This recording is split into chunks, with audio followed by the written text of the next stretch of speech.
Hi, I'm Dayglow, and check out my interview on creativedisc.com, the #1 music website in Indonesia.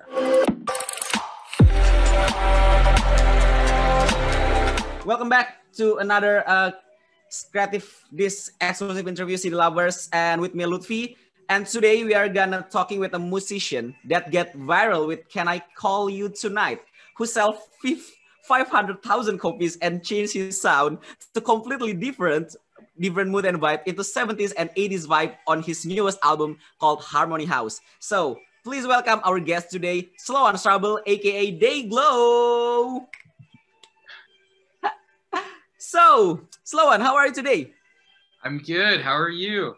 Well, I'm fine. It's like a 9 a.m. in Jakarta. Really? It is 9 p.m. in Austin, Texas. Oh, you're in Texas right now. Yeah. Oh, cool. So I heard that you already played Lollapalooza. How does it feel be back to on live show again after a long time? Yeah, it was so fun. It was really, really exciting to be a part of that festival. It was really fun. So let's talk about your new song first, Medicine. Tell me more about it. Sure. I started writing Medicine like it was one of the first songs I made on Harmony House. And it just kind of had, like you were saying, the 70s and 80s feel to it. And I was writing the piano part. And it was just really fun to make. I wanted to make a fun, danceable song that kind of felt like, you know, the Doobie Brothers made an indie song. So that's what I wanted. So I really like your single "Close to You." So tell me more about it.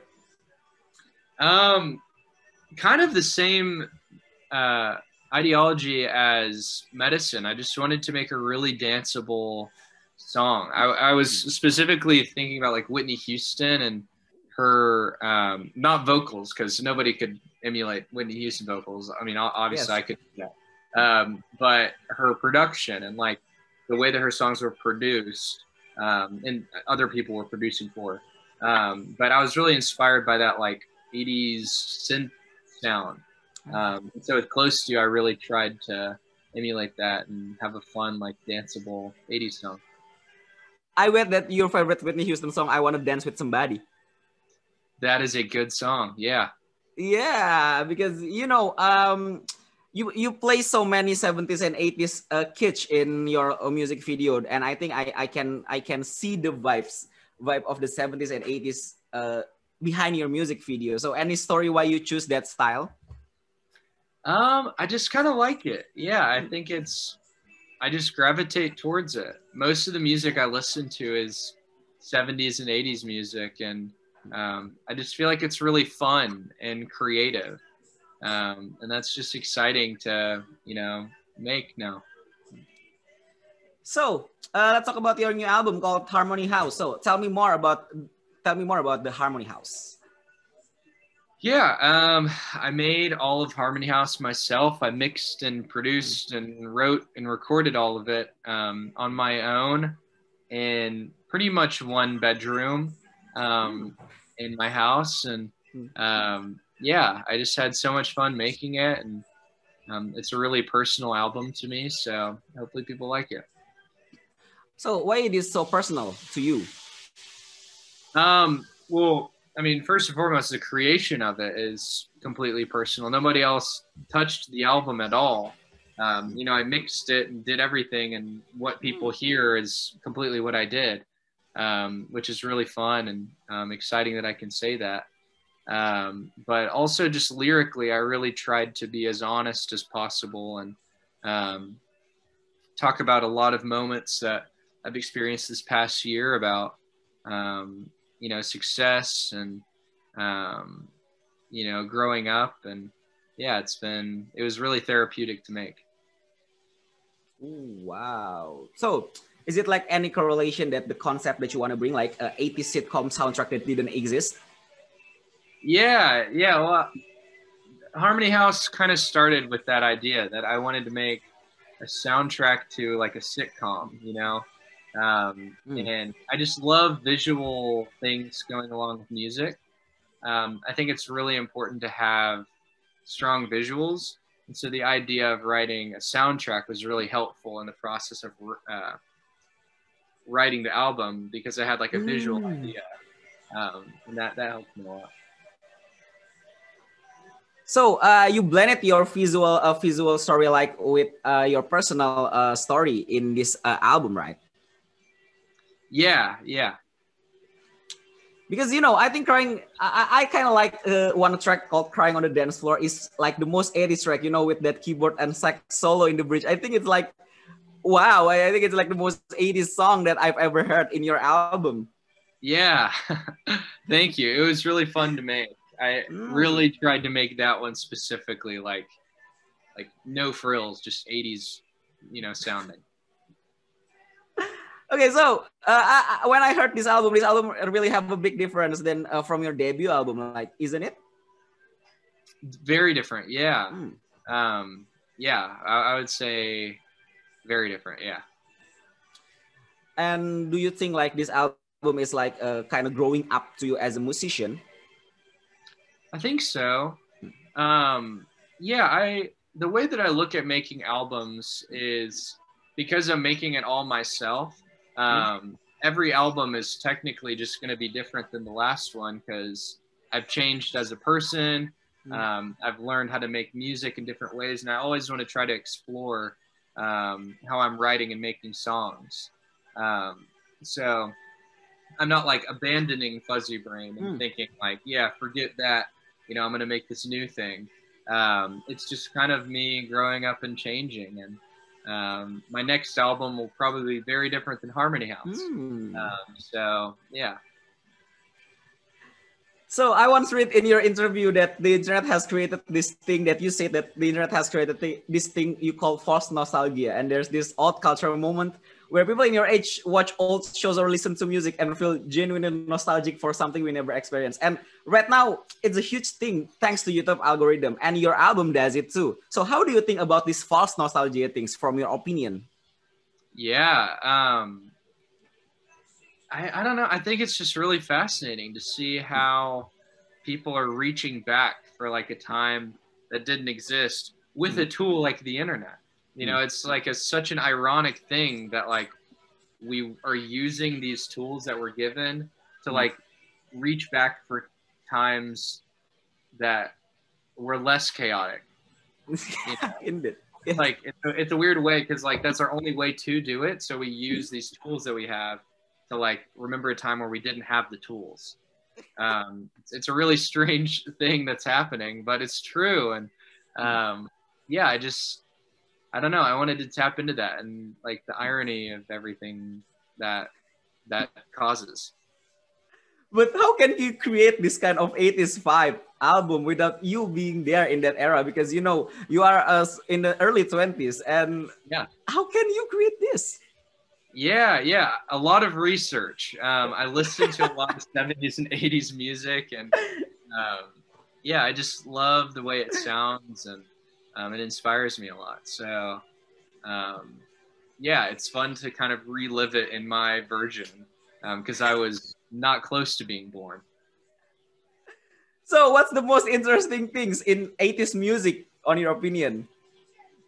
Ooh, the style maybe, or maybe the drum machine? Yeah, drum machines were cool. Yeah, there's a lot of new music technology made in the 80s. That's really inspiring. Like a lot of synthesizers and things that were being developed in the 80s. And I think what inspires me so much about the 80s is how like creative of a time it was. Like pop music was very creative. Like the top of the charts were like very creative bands and songs, and the way that people looked was also different. And nowadays it kind of gets pretty monotonous. Yes. At least in the US. I'm not sure how it is in Indonesia, but it's basically the same. I just like I like the 80s, how creative it was. So, can I call you tonight, get viral, and get you a gold plaquette in the US because it sells a lot? So, tell me the story after Can I Call You Tonight becoming a hit for you.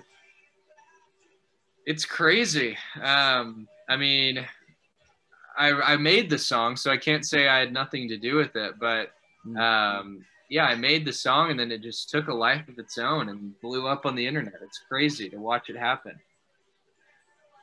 So, do you think TikTok and Instagram Reels right now are the future of the music discovery? Oh, that's a good question. Thank you. Yeah, I have I have mixed opinions on TikTok because I think it is the future. I know definitely right now it's the present, where like music can blow up, but I'm curious about the long-term effects of what's going to happen, because like so many artists have already like gone like millions and millions of listens, and it just drops back down, you know. Yes. So like in 10 years, are we going to have people that had long careers, or is everybody just going to have a year of fame and that's it, you know? So I really want to push beyond and just focus on music, you know, like making music that really is hopefully, you know, good. And yeah, I don't know. We'll have to see. Yeah, but it's a great insight for you, because you know I kind of think about that it's a long-term game in the music, right? Yeah. I mean, I have so much gratitude for TikTok and the platform, and you know, that it's blown up my career. It's amazing that so many people have heard my songs, but you know, thankfully I'm selling tickets to shows, and you know that real people are actually fans. But it's so crazy how people can have millions of Instagram followers or millions of streams, but they can't sell tickets to their shows. Oh, wow, yes. It's a crazy time where there's that paradox where hopefully, you know, they can reach the point where I don't even have to use TikTok because I have fans, you know? I mean, it's such a great, good answer from you. Thank you very much. Yeah. So, mention album or records that changed your life. Ooh, a record that changed my life. I love Sgt. Pepper's Lonely Hearts Club Band. The Beatles, very good album. I think that changed my life. Tame Impala Currents, very good album. Probably changed my life. Let's see. I'd say those two albums were very influential on my life. Fuzzy Brain, my first album, changed my life. Yeah. So, Dayglow, mention 5 things we didn't know about you. Ooh, man, 5 things you don't know. Yes. Let's see. I'm left-handed. Yeah, so I'm left-handed. I love to cook. I made chicken parmesan tonight, which is pretty good. Yeah. Man, I love to camp. That's something I love to do. I love to hike and spend time outside. Okay. I've never been to Indonesia, so hopefully I can come soon. You please come here, because we've got so many great foods for you. Yeah, I would love to come. Let's see, that's 3 things. 4, man, I painted this behind me. Okay. I kind of like to paint. I love doing visual art. Okay. And then a 5th thing. Geez, I don't know. I don't know. I've always lived in Texas. Yeah, that's where I'm from. Yes. So, my very last question. What's your tips to other musicians that make song in the bedroom or on your own? Ooh. Well, first and foremost, I don't know what I'm doing. And I'm pretty sure no one else does. And I think the best advice I could give to someone making music is just have fun. You know, like make music that you want to make. Doesn't have to bring fame. And like if you're making music to become famous, it's not going to satisfy you. You know, so just like make music, have fun, and yeah, I guess that's the only advice I could give. Have fun. Okay, so this is the wrap up this our interview with Sloan Stable, aka Dayglow. Thank you very much, Dayglow, for this interview. Okay, Yeah. thank you very much, CD lovers, for watching. See you.